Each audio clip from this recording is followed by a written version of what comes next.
سے کچھ سال پہلے مجھے لوگ کہتے تھے جو نوجوان کہ جی ہم صحافی بننا چاہتے ہیں، تو میں کہتا تھا بالکل بنے. اور کیسا پیشہ صحافت؟ میں کہتا تھا ضرور صحافت میں آئیں. پھر آہستہ آہستہ کچھ ایسے واقعات پیش آئے کہ مجھے یہ محسوس ہوا کہ میں غلط مشورہ دے رہا ہوں. تو اب میں یہ کہتا ہوں کہ اگر آپ پرسکون زندگی گزارنا چاہتے ہیں تو کبھی صحافی نہ بنیں. ہاں، اگر آپ پاگل ہیں اور آپ ناانصافی کے خلاف جنگ لڑنا چاہتے ہیں اور جان ہتھیلی پہ رکھ کے جدوجہد کرنا چاہتے ہیں تو پھر آپ صحافی ضرور بن جائیں. ٹھیک ہے؟ تو صحافت صرف صحافت نہیں بلکہ سیاست بھی پاکستان میں بڑی مشکل ہے. یہاں پہ میں بہت سے ادیبوں کو جانتے ہیں، سہیل وڈائی صاحب بیٹھے ہیں، ان کی کتاب جو ہے وہ آئی، ابھی بات ہو رہی تھی پچھلے سیشن میں، یہ کمپنی نہیں چلے گی. تو بڑی زیادتی ہوئی. ان کی کتاب جو ہے اس کے پبلشر کو تنگ کیا گیا، ان کے ادارے کو تنگ کیا گیا، کہا گیا جی تصویر بدل دو. تو میں نے ایک مثال دی نا، جو میرے سامنے لوگ بیٹھے ہوئے ہیں، میں تو انہی کی مثالیں دوں گا نا. تو کس طرح میں کہہ دوں کہ صحافت پاکستان میں ایک بڑا پروکار اور بڑا باعزت پیشہ ہے. یہاں پہ تو میں کہتا ہوں کہ مردوں کو چھوڑ دیں، آپ بھی ایک عورت ہیں اور ایک صحافی بھی ہیں ساتھ میں. پاکستان میں ایسا ماحول جان بوجھ کے بنایا جا رہا ہے کہ جو نوجوان لڑکیاں ہیں، نوجوان فیمیل جرنلسٹ، وہ آگے نہ جائیں اور ان کو ڈسکریج کیا جاتا ہے اور ان کو پیچھے کی طرف دھکیلنے کی کوشش ہوتی ہے.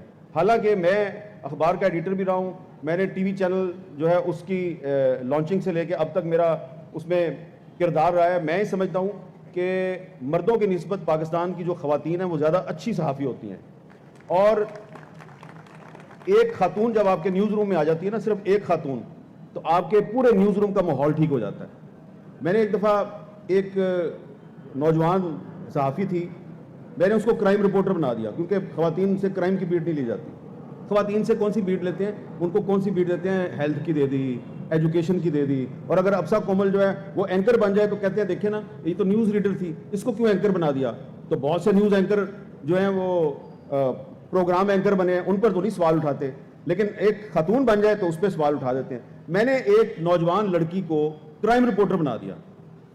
وہ جب کرائم رپورٹر بنی تو اس نے اسلام آباد شہر کی پولیس کو آگے لگا لیا، اور کچھ دن کے بعد شہر کے بڑے نامی گرامی کرائم رپورٹر جن کا تعلق مختلف اخبارات سے تھا وہ اکٹھے ہو کے میرے پاس آ گئے.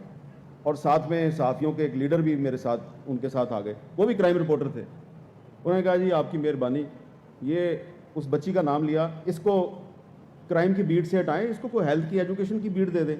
میں نے کہا کیا کیا اس نے؟ کہتے ہیں جی روز مسنگ ڈالتی ہے، روز ایسی خبر دیتی ہے کرائم کی جو ہم نے نہیں دی ہوتی، تو ہماری بڑی کھچائی ہوتی ہے. میں نے کہا تم کیوں نہیں دیتے؟ اس نے کہا جی اگر ہم دیں گے تو گھر کا خرچہ کیسے چلے گا؟ تو ایک خاتون کرائم رپورٹر جو ہے اس نے میرے سامنے پاکستان کے وفاقی دارالحکومت کے جو بہت بڑے بڑے صحافی تھے ان کی حقیقت کھول دی.